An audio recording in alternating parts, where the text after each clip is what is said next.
Bom, graças a Deus a gente está aqui para dar continuidade à nossa matéria de cosmologia. Essa matéria, cosmologia bíblica, ela estuda os 7 mundos que Deus criou. Quando a gente não passa pelo estudo teológico, a gente imagina que Deus criou só um mundo, mas a teologia ela tem essa finalidade mesmo, falar aquilo que a gente passa por cima quando a gente simplesmente faz uma leitura. E essa matéria faz parte do nosso curso de Teologia Sistemática 1, bom? E estamos quase terminando. Então, cosmologia, os 7 mundos que Deus criou. Hoje, nós já estamos avançando, só para relembrar, nós temos lá o primeiro mundo, tá bem? Não está bem em uma ordem cronológica, isso aqui a gente colocou numa ordem ilustrativa, bem? Por que ilustrativa? Porque existe um mundo dentro de outro mundo. Não existe assim uma fronteira exata entre um e outro. Você vai ter aqui o terceiro céu. O apóstolo Paulo disse que subiu até o terceiro céu e ele chamou o terceiro céu de paraíso. O livro do Apocalipse fala que no paraíso está a árvore da vida. O terceiro céu ainda não foi inaugurado, só será inaugurado depois do juízo final. Segundo céu, Jerusalém celestial, Hebreus capítulo 12, o autor aos Hebreus fala que é aqui que estão os espíritos dos justos aperfeiçoados. Antes da vinda de Jesus, todos os homens quando morriam iam para o Hades, aqui embaixo, tá vendo? O Hades. Aqui estamos nós moramos, ó, a terra, morada dos homens bons e maus. Antes da vinda de Jesus, todos os que morriam iam para o Hades. Com a ressurreição de Jesus, ele retirou as almas do Hades, as almas que ele veio salvar, os santos do Antigo Testamento, aqueles que participaram da primeira aliança, a aliança de Moisés e a aliança de Abraão. Retirou essas almas daqui e levou para o segundo céu. Quer dizer, ele passou direto aqui pelo primeiro céu e colocou essas almas no segundo. A partir da ressurreição de Jesus, o primeiro mártir, que foi Estevão, já não desceu mais para o Hades. O primeiro mártir já subiu direto para o segundo céu, onde o autor aos Hebreus diz que está a Jerusalém celestial.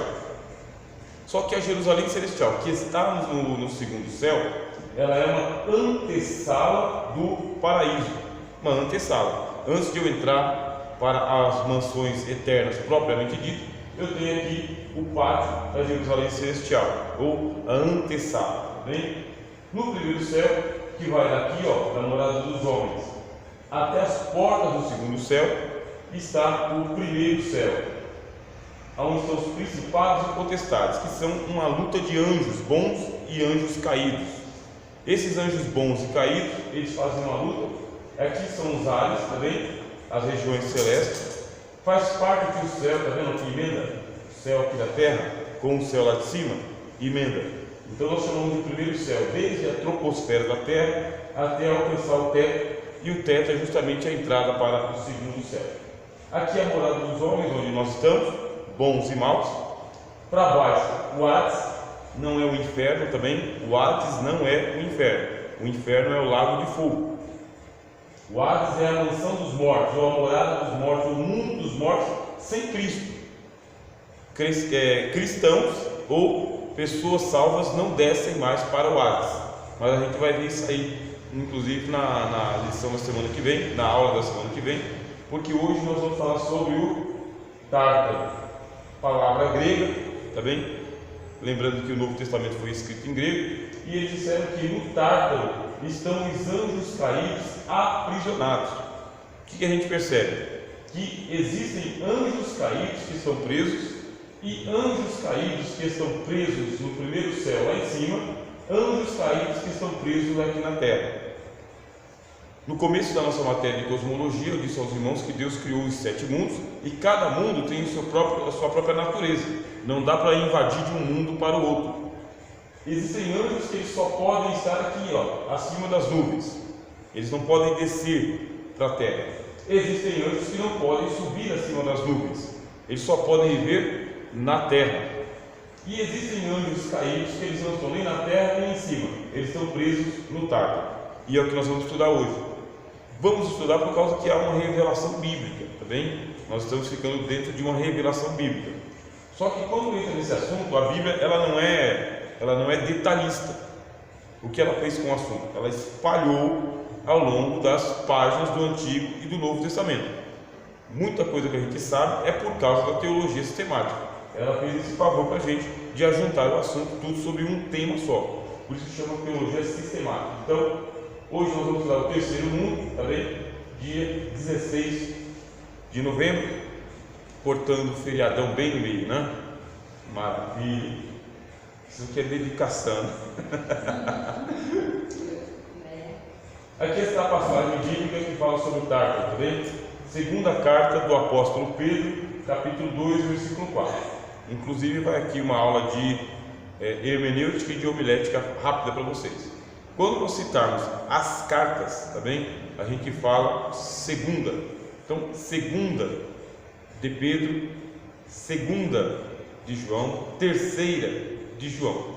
Essas aí são primeira, segunda e terceira carta. Quando nós falarmos epístolas do apóstolo Paulo, primeira aos Coríntios, primeira aos Tessalonicenses. Então, quando é carta, primeira.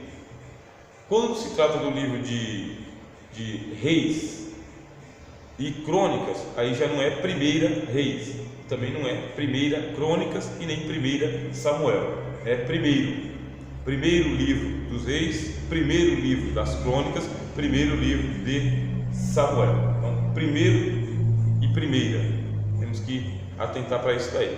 Vamos ler em primeira Reis, não existe primeira Reis, né? Primeiro Pedro, também não tem primeiro Pedro. É uma aulinha rápida aqui de homilética e de hermenêutica. Então, 1 de Pedro, capítulo 2, versículo 4 diz: porque se Deus não perdoou aos anjos que pecaram, mas, havendo-os lançado no Tártaro, os entregou às cadeias da escuridão, ficando reservados para o juízo. Essa aula vai ser muito enriquecedora para a nossa cosmologia. Como que a gente usa a cosmologia na hora da pregação? Você está lendo o texto. De repente, você lê a segunda carta de Paulo aos Coríntios.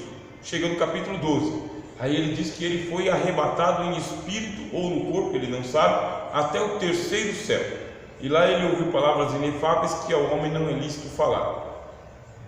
Se você não estuda cosmologia bíblica, você não sabe por que ele chama aquele lugar de terceiro céu. Se você não estuda cosmologia bíblica, você também não consegue ler o livro do Apocalipse, porque o Apocalipse fala dos anjos que estão aprisionados junto ao rio Eufrates. Você não entende essa passagem aqui de 2 Pedro, segunda de Pedro. Você não entende. Você não entende o livro de Judas. Você não entende Mateus, quando Jesus ele expulsa os demônios e os demônios falam: Senhor, não nos envie ao abismo. Cosmologia bíblica é para você entender os mundos que Deus criou, as camadas que Deus criou, as dimensões. E quando você está lendo o texto, você fala: esse aqui pertence ao Tártaro, isso aqui é o Hades, isso aqui está na terra, isso aqui está no primeiro céu. Quando Paulo fala em Efésios capítulo 6 que existe uma luta espiritual contra principados e potestades, aí você tem que entender aonde que está. Ele fala que está nos ares. Quais ares? Agora vocês sabem, no primeiro céu. Só que o primeiro céu ele tem uma divisão, uma espécie de alfândega ou fronteira, até as nuvens e acima das nuvens. Existem principados que eles não podem descer para a terra, não é o ambiente deles. E existem principados que eles não podem subir acima das nuvens, também não é o ambiente deles. Existe um problema entre os principados, que se um anjo ele se desloca da região que ele está e ele entra na outra, ele fica preso na outra região, ele vira prisioneiro, escravo mesmo. Quer dizer então que é uma batalha espiritual. Quem fala isso para nós é o profeta Daniel, o livro do profeta Daniel. Bem? Então a gente vai se aprofundar hoje nesse texto aqui, ó. Aula número 4, o terceiro mundo, o Tártaro. Quando Deus criou todas as coisas, também considerou a existência de seres que se perverteriam e deixariam o seu estado natural para assumir uma natureza de pecado, isto é, de revolta contra as ordens da criação. Entre os seres angélicos houve uma rebelião que miticamente é chamada de Guerra dos Mundos, acerca da qual as escrituras fazem referências enigmáticas. Então vamos nos localizar. Quando a gente começou a estudar a teologia sistemática, a gente estudou teísmo. Antes de Deus não havia nada, só Deus que estava em Deus voltado para dentro de si mesmo. Entrou em um concerto ou um conselho de eterna trindade. O Pai, o Filho e o Espírito Santo entraram em uma aliança entre os três. Essa aliança estabeleceu que uma das pessoas seria o Pai, outra das pessoas seria o Filho e o outro seria o Espírito Santo. Fizeram essa aliança entre eles. A cada um deles caberia uma tarefa, uma missão, quer dizer, algo dentro da ordem da criação. E por que é chamado ordem da criação? Porque só Deus é incriado, só Deus é autoexistente. Fora dele, tudo veio a ser criado. Por isso chama-se ordem da criação. Deus entregou a ordem da criação nas mãos do Filho. Todas as coisas foram feitas por meio dele, e sem ele, nada do que foi feito se fez. Evangelho de João. Cristo é o autor da criação. O apóstolo Paulo fala aos Colossenses que Cristo é o cabeça de todo o principado e potestade, e nome que se nomeia no presente século ou no século vindouro. Cristo está acima de tudo e todos. Todas as coisas foram feitas por meio dele, para ele e por ele. Isso aí é Novo Testamento puro. Cristo é o autor da criação. Quando ele criou, quer dizer, a ordem da criação, primeiro ele criou principados e potestades, ou ele criou as 8 castas angelicais que nós estudamos em angelologia. 8 castas angelicais. Criou os serafins, os querubins, o arcanjo, os anjos, principados, potestades, tronos e dominações. Criou as 8 castas de anjos. Quando criou essas 8 castas de anjos, colocou cada uma numa dimensão. Colocou anjos que observaram toda a criação.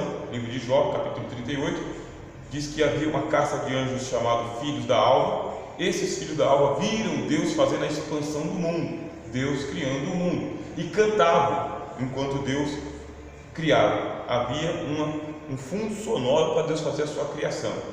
O mundo todo é um mundo musical.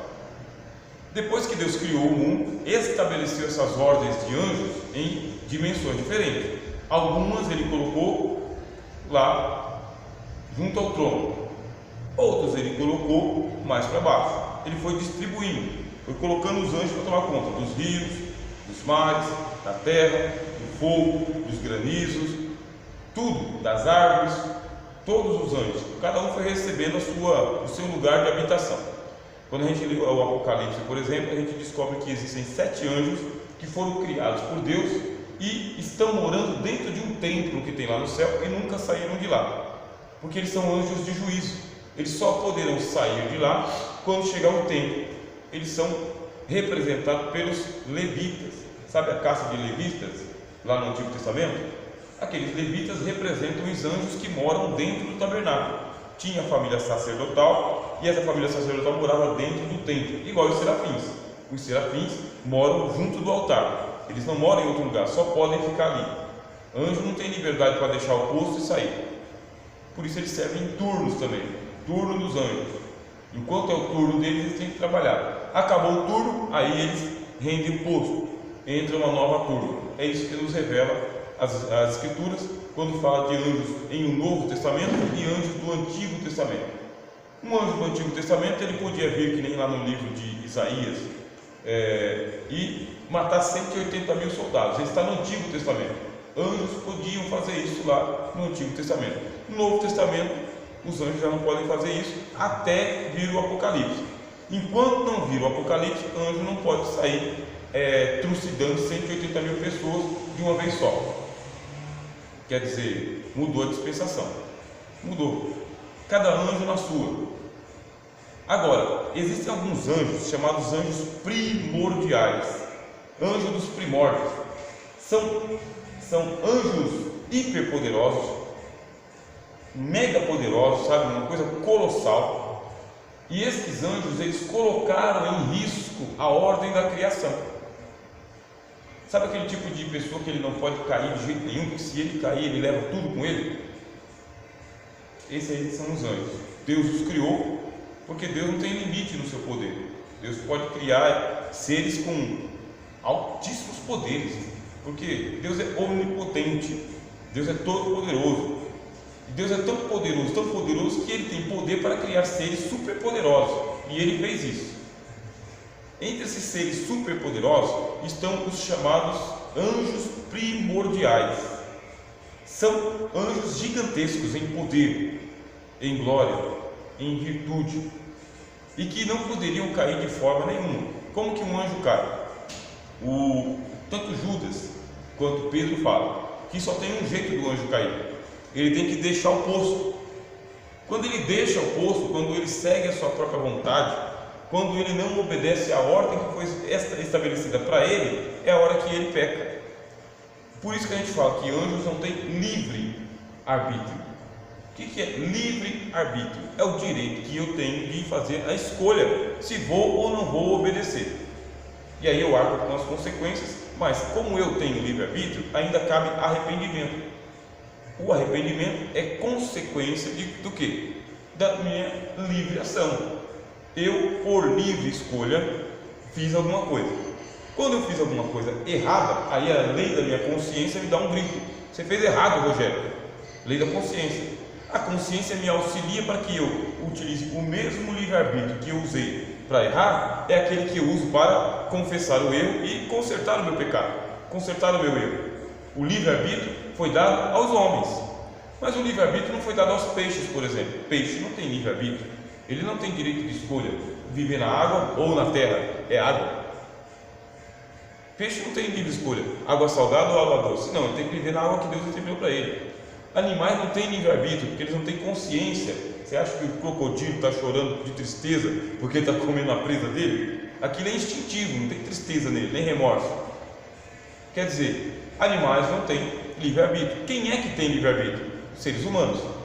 Seres humanos, foi dado o livre-arbítrio aos seres humanos, uma folguinha, entendeu? No parafuso, para que o ser humano erre, tenha consciência que errou, se arrependa e conserte os seus erros, se converta. O livre-arbítrio foi um dom de Deus dado a nós, mas Deus não deu esse livre-arbítrio aos anjos. Deus estabeleceu: a sua função é essa, seu lugar é esse, e daqui você só sai sob ordens. Sem ordem você não sai daqui. Esse é o pecado dos anjos. Alguns deles ficaram rebeldes, inconformados em terem sido estabelecidos tão poderosos, e não podem usar o poder que eles têm para fazer o que eles querem. Aí a gente já percebe o quanto que o mal é perigoso. Porque você imagina que você fosse uma pessoa rica, vamos supor, vocês são ricos, vocês são endividados, né? Então um endividado pode dizer: eu sou rico. Mas vamos supor que vocês fossem ricos e com o dinheiro de vocês pudessem comprar qualquer coisa, a qualquer momento. Não tem aperto, tem crédito no mundo inteiro. Dá uma sensação de onipotência. Agora você imagina você ser super rico, muito rico, e ter alguma coisa que você não pode fazer. Dá uma revolta. Como assim não posso fazer? Dá uma revolta. O rico, quer dizer, tem um poder na mão. Os reis têm um poder na mão. Não precisa de muita coisa, que o chefe de seção, ele tem um poder na mão. Ele tem um pouco mais de liberdade do que os funcionários, e ele usa esse poder. Imagina ele não poder usar esse poder. Foi o que aconteceu com a caça dos anjos primordiais. Eles tinham muito poder, hiperpoderosos, mas não podiam deixar o lugar de habitação, o posto de serviço. Foram criados para isso e devem obediência. Não tem livre-arbítrio: vou render o posto, vou deixar isso aqui largado, vou fazer outra coisa. Não, tem que fazer isso aí para sempre, para sempre. Não tem descanso, porque eles não se cansam. Quem se cansa é você e eu, que temos uma compreensão física de pós-cinza. A gente se cansa. Por isso que a gente tem que se alimentar, por isso que a gente tem que dormir, por isso que a gente tem que se divertir, porque senão a gente pipa. Anjo não tem esse problema de cansaço, nem de sono, e nem de fome, e nem de sede. Isso para eles é um suplemento, não faz falta, não é substancial como é para nós. Imagina você sendo agora um ser hiperpoderoso, e Deus estabeleceu você para fazer uma coisa, e você vai fazer essa coisa para sempre, e não tem outra coisa para você fazer. Criou revolta no coração deles. Aí Judas escreveu uma carta com um capítulo só, e Pedro escreveu 2 cartas, E na sua segunda carta ele falou: os anjos que pecaram, tá bem? Pecaram como? Judas disse: deixaram seu lugar de habitação. Filho pródigo, mas não é o filho pródigo que não tem volta. Abandonou o serviço. Sabe o funcionário que deixa o posto de serviço, tudo para fazer? O problema é o seguinte: eles são muito poderosos e não pode ficar zanzando por aí. Não pode ficar livre, leve e solto, fazendo o que eles bem querem, porque são muito poderosos. O que você tem que fazer com um déspota quando você prende ele, criminoso de guerra? Matar. No caso dos anjos, não tem como matar, eles são imortais. Portanto, prisão perpétua, meus irmãos. Olha lá. Entre os seres angélicos houve uma rebelião, tá bem? Essa rebelião é porque não houve só uma rebelião de anjos. Quando a gente está estudando uma angelologia mais comum, a gente fala de uma rebelião de anjos que aconteceu com a regência de Satanás. A gente viu isso aí. Mas não houve só uma rebelião de anjos. A Bíblia fala de outras rebeliões. Fala de outras. Essa daqui, a rebelião dos anjos primordiais. Estes seres hiperpoderosos se levantaram contra a ordem da criação, abandonaram o posto e por isso não podem ficar livres, leves e soltos, porque eles destruiriam tudo. Não foram tentados por ninguém, não teve um agente do lado de fora. Também não foram tentados por Satanás, porque se Satanás tivesse tentado eles, estava preso junto com eles. Satanás não está preso junto com eles. Isso aqui é uma rebelião à parte. E é uma rebelião assim, uma espécie de conluio, tá? De conluio, de conspiração. Porque numa conspiração, o que acontece? Cada um faz a sua própria contribuição. Essa conspiração é cada um tomou a sua própria decisão de abandonar o seu posto, abandonar mesmo, e não podem mais ficar soltos, porque vão se levantar contra tudo e contra todos. Não ficaria um de pé. Esse aqui é o perigo que dá. Portanto, ó, existe essa rebelião miticamente chamada de Guerra dos Mundos. Essa Guerra dos Mundos aqui, quem fala para nós são os livros de outras religiões, tá bem? Eles que usam esse nome, Guerra dos Mundos.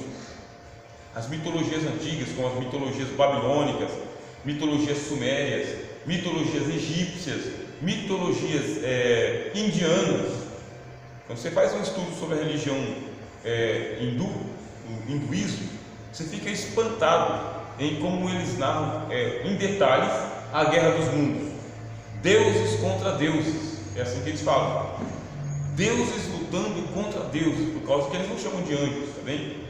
Anjos é terminologia nossa, a gente usa uma linguagem bíblica. Eles chamam de deuses. Os deuses lutaram uns contra os outros. Deuses da terra lutando contra deuses dos mares, deuses dos ares, deuses das árvores, deuses dos fogos, deuses do gelo, deuses do vento. O hinduísmo está recheado. Não é só o hinduísmo, tá? A religião chamada de zoroastrismo, isso é uma religião persa, tá bem?